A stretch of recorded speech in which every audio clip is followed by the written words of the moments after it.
Good morning, dear students. I hope you all are good. Children, in our today's class, we will continue with the same chapter, that is chapter number 18, Our Rich Heritage.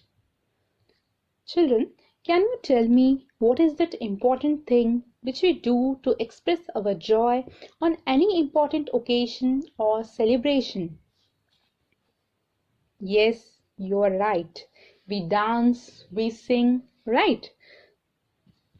Children, dance and music are very essential part of our lives. Okay, so our today's topic is dance and music. Do you know there are two main types of dances which are performed in India? That is classical dance and folk dance. And most of our classical dances have emerged as a form of worship. It is considered as a form of offering our prayer to God in the form of a dance. Classical dances were initially performed in temples, okay, to offer our prayer to God. And some were performed in the courts of king. But now they are performed on different occasions all over the country.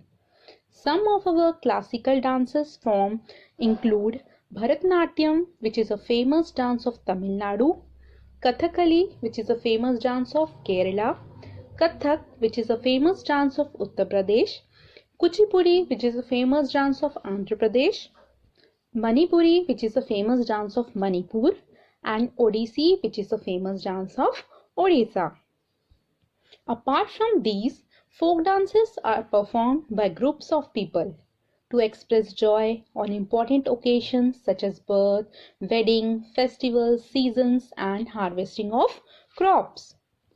Most popular folk dances of India include Bhangra, which is a famous dance of Punjab, Bihu, which is a famous dance of Assam, Garba, which is a famous dance of Gujarat, Ghumar, which is a famous dance of Rajasthan, and Lavani, which is a famous dance of Maharashtra.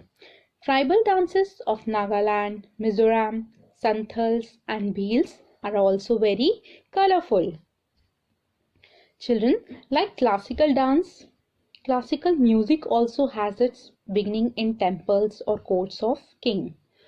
There are basically two main styles of classical music which is performed in India. First is Hindustani and Carnatic. Okay. While Hindustani music is developed in North India, Carnatic music is developed in South India. A large variety of instruments are used in our country, such as veena, sitar, sarod, tabla, shehnai, flute, harmonium, and mridangam. There have been many great singers in our country since ancient times. You might have heard about the Tansen. He was a great singer at the court of Emperor Akbar. Pandit Jasraj is a great singer, and Ustad Zakir Hussain is famous for tabla, Ustad Amjad Ali Khan is famous for sarod, and Pandit Hari Prasad Chaurasia is famous for flute. And these are some famous musicians. Now let us understand about our Indian art. Children, painting is an ancient art form which is developed in India.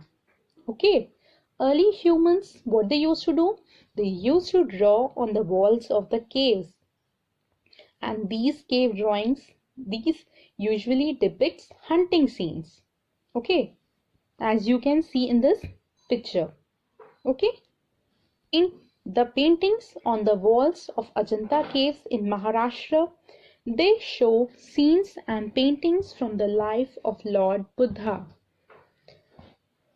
And another famous painting is miniature painting, which is developed in India under the Mughals.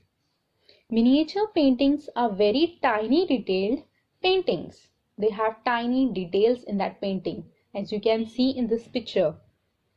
Okay, they show hunting and battle scenes of Rajput kings. life in the courts of king and landscape. And some tell stories of the life of Lord Krishna. Other famous paintings are Tanjore painting, which is very famous in Tamil Nadu, Madhubani painting, famous in Bihar, Patachitra, Odisha, and tribal art are some major style of Indian paintings. The most famous Indian artists are Raja Ravi Verma, Amrita Shergill, Jamini Roy, M.F. Hussain, and Taib Mehta.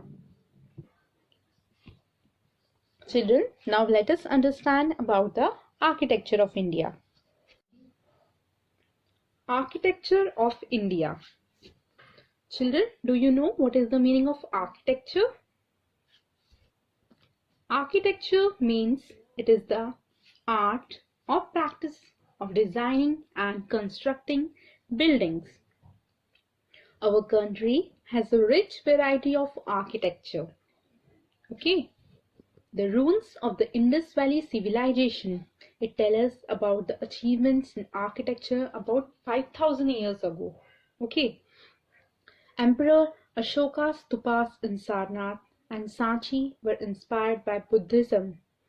The Kailasha temple at Ellora, the Sun temple at Konark, the Meenakshi temple in Madurai, the Jain temple in Mount Abu, and the Khajuraho temple in Madhya Pradesh are wonderful example of architectural traditions. Okay. Children, the Mughal kings brought their own style of architecture with them. They built many beautiful mosques like the Taj Mahal, the Red Fort, Fatehpur Sikri, and Jama Masjid. And these are some examples of Mughal style of architecture. The forts of Gwalior, Jaisalmer, Chittorgarh, and Golconda are equally majestic. Children, during the British rule, the British introduced the Victorian style of architecture. Okay, like the Rashtrapati Bhavan, Parliament House, India Gate in New Delhi, and the Chhatrapati Shivaji Terminus in Mumbai, Victoria Memorial in Kolkata.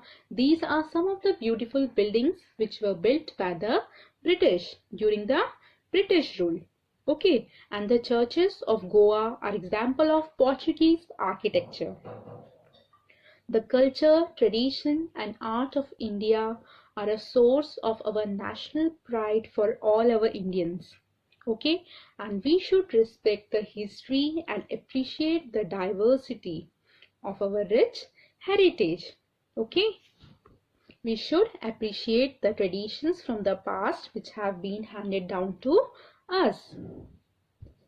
I hope that this topic is clear to you all. Thank you.